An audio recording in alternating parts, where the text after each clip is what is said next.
کیا کسی زمانے میں آپ نے یہ اصول بیان کیا تھا کہ جو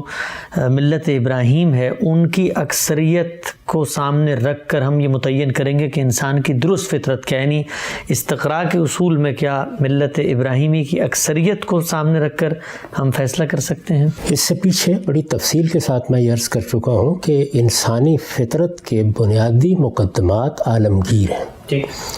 یعنی ان کے لیے استقراء کا طریقہ بھی یہ ہے کہ آپ ساری دنیا کا جائزہ لیتے ہیں۔ ساری دنیا کا جائزہ لینے کا وہی طریقہ ہوتا ہے جو تمام علوم میں اختیار کیا جاتا ہے۔ آپ کے پاس بہت سی چیزیں براہ راست ہوتی ہیں، بہت سی چیزیں تصنیفات سے سامنے آتی ہیں، بہت سی چیزیں دنیا کے تعامل سے معلوم ہوتی ہیں، ان کی بنیاد پر آپ ایک رائے قائم کرتے ہیں۔ جس وقت اللہ کی کوئی کتاب نازل ہوتی ہے تو اللہ کی کتاب اپنے مخاطبین کو سامنے رکھ کر بات کرتی ہے۔ قرآن مجید نے جب یہ بات کہی کہ معروف کی پیروی کرو، منکر سے اجتناب کرو، تمہارے لیے طیبات حلال ہیں، وہ تم انہیں کھا سکتے ہو، لیکن خبائث سے اجتناب کرو، تو اس میں سامنے کون لوگ ہیں؟ وہ اصل میں ذریت ابراہیم ہے، وہ اسماعیل علیہ السلام کی اولاد ہے۔ تو ظاہر ہے کہ جن چیزوں کے بارے میں ان کے ہاں کوئی ابہام نہیں، کوئی بحث نہیں، ان کی تفصیل کی ضرورت نہیں ہوگی۔ وہاں خود بخود متعین ہو جائے گا کہ جب قرآن مجید ان کے فہم پر، ان کے ذوق پر اعتماد کر کے آگے تفصیلات میں کوئی بات نہیں کر رہا تو اس کا مطلب ہے کہ تصویب کر رہا ہے۔ یہ بات تھی جو میں نے بیان کی تھی، لیکن بعد میں نے جملہ نکال دیا۔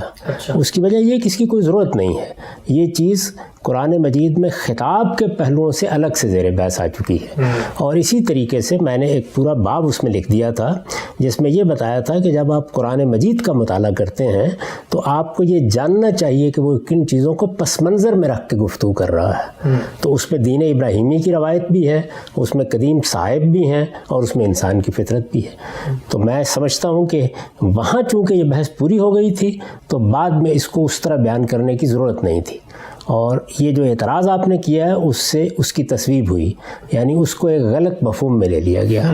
جبکہ جو بات کہی گئی تھی وہ یہ تھی کہ فطرت کی تمام چیزیں تو عالمگیر صداقتیں ہیں، وہ اخلاقیات کے معاملات ہوں، وہ اسی نوعیت کے طہارت کے طیبات کے اسباق ہوں، البتہ ان کے اطلاق میں انسانوں کے مابین بہت کچھ اختلاف ہوتا رہتا ہے، یعنی ان کے مبادی موجود ہیں سب کے سب،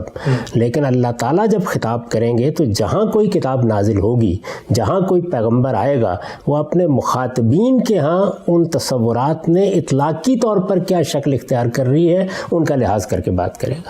تو یہ اصول چونکہ پیچھے واضح ہو چکا تھا، اس کو الگ سے وہاں واضح کرنے کی ضرورت نہیں رہی تھی۔ ٹھیک، تو یہ جو میزان میں آپ جس کو ریفر کر رہے ہیں وہ تاریخ کے پس منظر کے زیر عنوان جو قرآن مجید کو تدبر میں جو پیش نظر ہے وہاں پر یہ بیان کیا ہے، جہاں میں نے یہ بیان کیا کہ دین کی آخری کتاب ہے قرآن مجید۔ ٹھیک، تو یہ بتایا ہے کہ قرآن مجید کن چیزوں کو اپنے پیچھے رکھ کر گفتگو کر رہا ہے، اس ذیل میں یہ نقطہ واضح ہو گیا ہے۔ یعنی قرآن کا خطاب اگر ہوگا، اہل کتاب کو وہ کوئی بات بتائے گا تو ان کے ہاں جو چیزیں مسلمات کی حیثیت رکھتی ہیں، جو مثلاً بائبل میں بیان ہو چکی ہیں، جن کی تفصیلات ان میں سے ہر شخص جانتا ہے، ان کی تفصیل نہیں کرے گا۔ تو یہی اصول یہاں بھی ہوگا کہ فطرت کے جو مسلمات مخاطبین کے ہاں مسلمات ہیں، جہاں اطلاقی لحاظ سے ان کے ہاں کوئی غلطی نہیں ہے، اس کو زیر بحث لانے کی ضرورت نہیں ہے۔